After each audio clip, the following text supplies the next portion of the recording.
Masyarakat Indonesia ini melihat sesuatu yang nggak terlihat. Dan mereka ini merasakan itu karena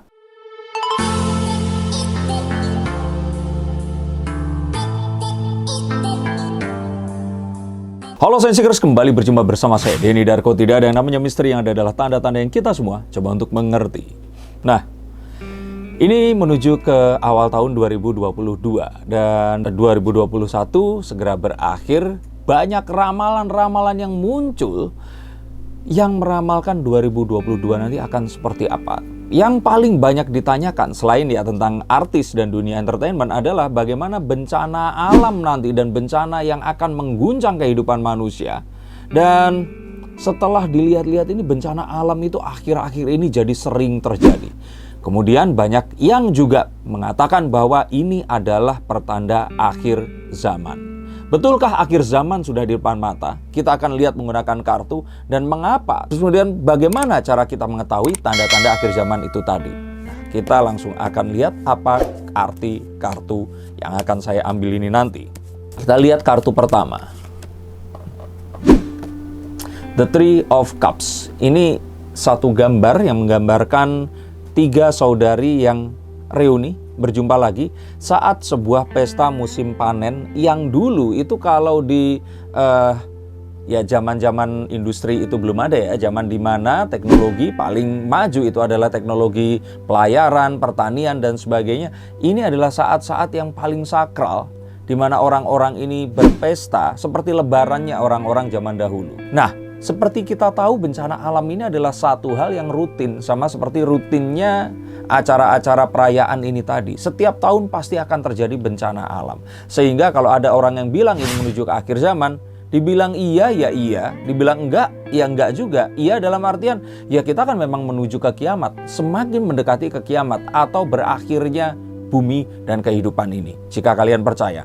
Tapi kalau dibilang bahwa ini adalah bencana yang bertambah, saya pikir sih enggak ya. Ini sesuatu yang memang terjadi dan sebenarnya alam ini sudah menyiapkan caranya sendiri. Kita saja yang enggak dikasih tahu oleh mereka atau enggak peka atau jeli melihat tanda. Nah, terus kemudian mengapa ini jadi sering terjadi? Karena kalau menurut saya itu orang zaman dahulu itu tuh nggak diberitahu tentang adanya ini tadi. Jadi misalkan nih, saya tinggal di Tulungagung, Jawa Timur. Kalau terjadi bencana ya saya tahu cuma di daerah itu aja. Kalaupun tahu ya harus baca koran.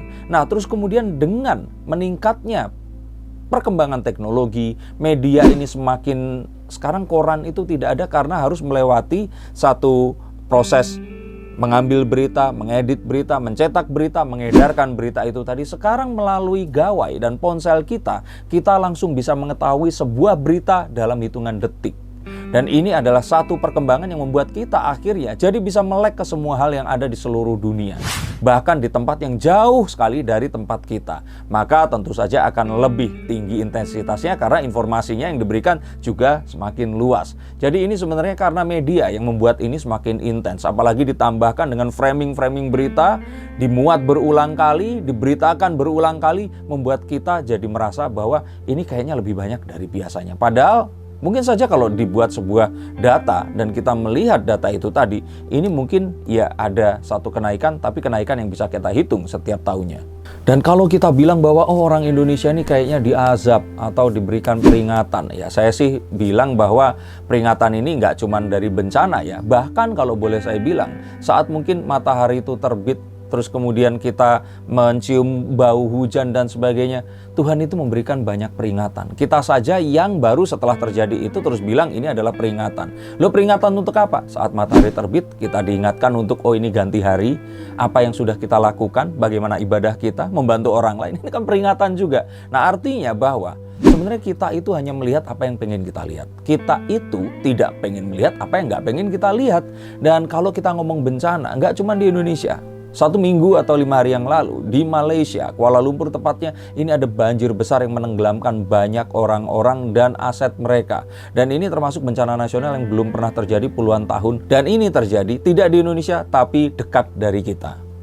Dan kalau kita bicarakan Malaysia mungkin seperti Indonesia ya, tapi kalau kita bicarakan Jepang, Apa yang membuat mereka ini jadi sebuah bangsa yang maju, yang terus kemudian mengandalkan teknologi dan juga tetap tidak melupakan jati diri mereka adalah karena di Jepang bencana ini terjadi hampir setiap hari.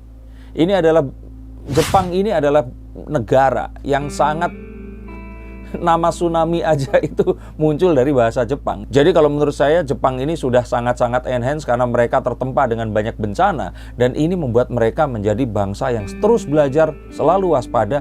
Dan gak ada tuh mereka bilang kalau ini karena azab atau karena mendekati akhir zaman. Nah lalu kenapa orang Indonesia kok demennya seperti itu? Demen nonton berita ramalan seperti ini? Atau tanya ke paranormal? Atau mungkin juga mereka ini mengkait-kaitkan banyak hal. Jadi kalau menurut saya ini semua terjadi, masyarakat Indonesia ini melihat sesuatu yang nggak terlihat, dan mereka ini merasakan itu karena orang Indonesia itu tuh syarat dengan makna. Segala sesuatu tuh harus ada storytellingnya. Nggak percaya? Coba kalian lihat pakaian-pakaian orang Eropa atau mungkin orang-orang Amerika zaman dahulu, baik India atau baik Indian ataupun orang yang hijrah dari Inggris atau dari Eropa ke benua Amerika. Ini pakaiannya mereka itu nggak ada motifnya. Begitu juga dengan orang-orang China atau orang-orang ya Jepang sekalipun, yang kalau dibandingkan dengan suku manapun di Indonesia itu pasti ada motifnya. Nah kenapa kok motif? Karena mereka ini demen banget sama storytelling. Suka sekali untuk menceritakan sebuah cerita dari satu generasi ke generasi berikutnya. Sehingga kalau boleh saya bilang orang Indonesia ini syarat dengan filosofis, syarat dengan makna. Dan inilah yang membuat orang Indonesia ini lebih percaya kepada sebuah cerita dibandingkan kepada mereka harus mempelajari pola. Oh kalau terjadi tsunami atau gempa akan seperti ini kita harus hindari, kita hitung kekuatannya. Maka jika ini terjadi dari satu titik akan seperti apa. Tapi mereka akan lebih percaya jika ini adalah Ratu Laut Selatan, ratu yang cantik mengendarai kereta kencana yang sedang marah, mengirimkan gelombangnya ke darat untuk memberikan peringatan. Nah ini mungkin juga dipengaruhi karena bangsa Indonesia ini bangsa tropis yang mereka ini punya waktu luang untuk ya mengarang cerita-cerita itu tadi.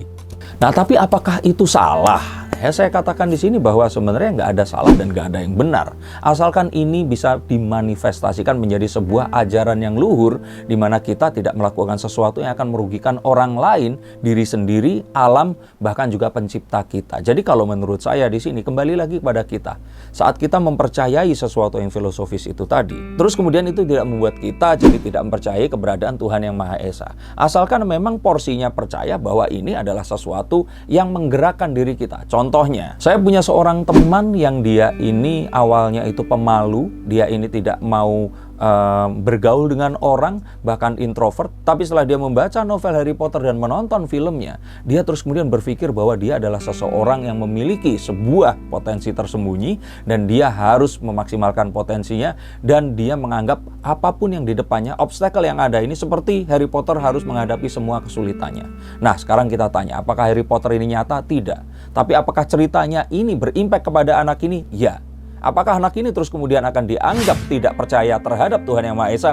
Tunggu dulu.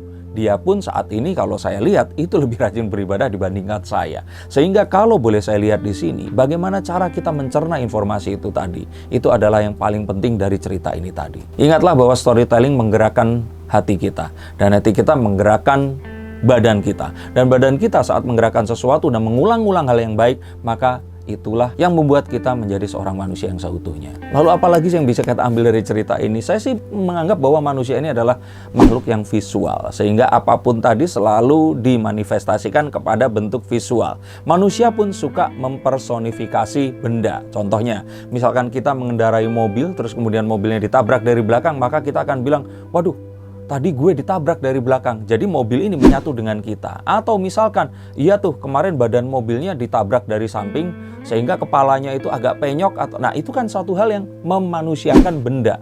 Jadi ternyata nggak cuma benda mati, tetapi cerita dan bahkan budaya itu sendiri itu diberikan bentuk. Makanya terlahirlah penggambaran dewa-dewa. Terlahirlah banyak orang yang mempercayai sebuah mitos tertentu. Dan itu diceritakan turun-temurun dan dipercaya oleh banyak orang. Sehingga kalau saya berpikir di sini, saat ada sebuah cerita bencana dan dikaitkan dengan pertanda akhir zaman, dia ini adalah sebuah otak-atik gathuk seperti orang Jawa bilang, dan satu cara untuk mencocokkan satu hal dengan yang lainnya, untuk membaca sebuah pola, menghindari bencana atau hal yang buruk dan mengulang sesuatu yang baik. Dan kalau saya pikir ini sangat manusiawi. Lalu kita akan tahu bahwa sebenarnya itulah yang membuat kita ini masih bisa rukun dengan sesama kita, membedakan kita dengan orang-orang yang lain dengan pakaian dan budaya kita, dan menunjukkan jati diri kita yang sesungguhnya. Apakah apa yang dipercaya oleh leluhur kita itu akan dianggap benar hingga saat ini? Jika kita mencari kebenarannya, maka itu akan kita jumpai. Tapi jika kita selalu mencari perbedaannya, maka hal itu juga yang akan muncul pada akhirnya. Sehingga kalau menurut saya, ya lakukan sesuatu yang baik tentang itu tadi, dan hindari jika hal itu tadi memicu sesuatu yang buruk. Bahkan sesuatu yang baik seperti agama pun, itu bisa dipropagandakan untuk menjadi sesuatu yang buruk dan memancing orang bertindak tidak baik. Betul kan? Dan pada dasarnya sebenarnya kita harus tahu bahwa ini semua adalah satu cara agar kita bisa meneruskan nilai-nilai positif yang kita dapatkan dari kehidupan yang saat ini menuju ke kehidupan berikut yang mungkin saja tidak akan kita jumpai, dan nilai ini harapannya akan diteruskan kembali, membuat dunia yang mendatang ini akan lebih baik daripada sebelumnya. Dan jika ternyata kita bisa menggunakan ini semua dengan seimbang, maka mungkin kita akan bisa memahami makna dari diri kita manusia dan ketuhanan itu pada sesungguhnya. Dan jika kita bisa mempergunakan ini dengan seimbang, tetap mengambil nilai luhur dari cerita-cerita yang berasal dari tempat kita berada, tapi di saat yang lain juga tidak melupakan bahwa Tuhan adalah sumber dari kekuatan yang sebenarnya, maka mungkin kebijaksanaan yang sesungguhnya sebagai manusia adalah saat kita bisa menjaga keseimbangan itu tadi, membagikan kepada orang-orang di sekitar kita, dan mengajak mereka untuk melakukan hal-hal yang tadi saya bilang lebih baik daripada sebelumnya. Jadi kembali lagi, dari semua kartu ini tadi, tidak ada hubungannya antara bencana yang datang dan akhir zaman. Eventually, apapun yang terjadi, kita menuju ke akhir zaman itu tadi. Dan jika kita fokus kepada bencana, maka kita lupa fokus kepada hal yang lain, di mana hal itu ada cinta, kemanusiaan, kebersamaan, saling membantu, dan hal-hal luhur lainnya yang memang terlahir dari bangsa kita, bangsa Indonesia. Terima kasih, sampai jumpa, dan salam.